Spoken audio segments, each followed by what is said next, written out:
Hi எல்லாருக்கும் வணக்கம். இன்றைக்கி நம்ம சிம்பிளாக ஃப்ரைட் ரைஸ் எப்படி செய்கிறது அப்படிங்கிறத பார்க்கலாம்.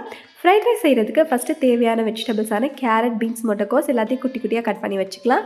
அதுக்கப்புறம் ஒரு 5 பூண்டு, 2 பச்சை மிளகாவையும் குட்டி குட்டியாக கட் பண்ணி வச்சுக்கோங்க. ஒரு பெரிய கடாயை எடுத்துகிட்டு அதில் 2 ஸ்பூன் எண்ணெய் ஊற்றி பூண்டையும் பச்சை மிளகாவையும் போட்டு ஃபஸ்ட்டு நல்லா வதக்கிட்டு அப்புறம் நம்ம கட் பண்ணி வச்சுருக்க வெஜிடபிள்ஸ் எல்லாத்தையும் சேர்த்து அதுக்கு தேவையான அளவு உப்பும் போட்டு நல்லா மிக்ஸ் பண்ணிக்கலாம். இந்த வெஜிடபிள்ஸ் கூட நீங்கள் கேப்சிகம் வேணும்னாலும் சேர்த்துக்கலாம். அதுக்கப்புறம் இதுக்கு தேவையான மசாலாவும் சேர்த்துக்கலாம். ஒரு அரை ஸ்பூன் கரம் மசாலாவும் அரை ஸ்பூன் பெப்பர் பொடியும் போட்டு நல்லா மிக்ஸ் பண்ணிக்கோங்க.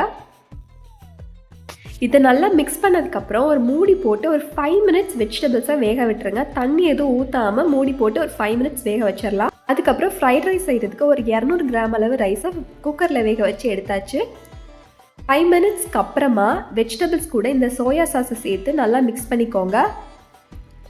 அதுக்கப்புறம் ஒரு முட்டையை இந்த மாதிரி சைடில் உடச்சி ஊற்றிட்டு அதுக்கு தேவையான அளவு பெப்பர் பொடி, உப்பு சேர்த்து நல்லா மிக்ஸ் பண்ணிக்கோங்க.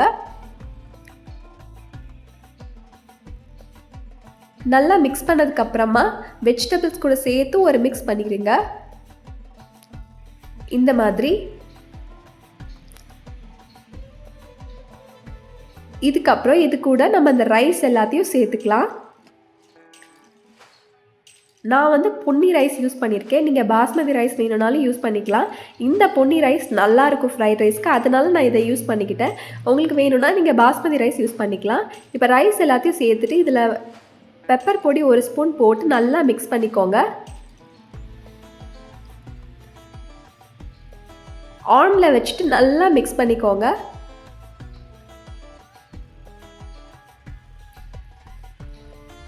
அவ்வளோதாங்க, சிம்பிளாக ஃப்ரைட் ரைஸ் ரெடி ஆகிடுச்சு. இது நீங்கள் லஞ்ச் பாக்ஸுக்கு ரொம்ப ஈஸியான ரெசிபி. நீங்களும் ட்ரை பண்ணி பார்த்துட்டு எப்படி இருக்குன்னு சொல்லுங்கள். தேங்க்யூ.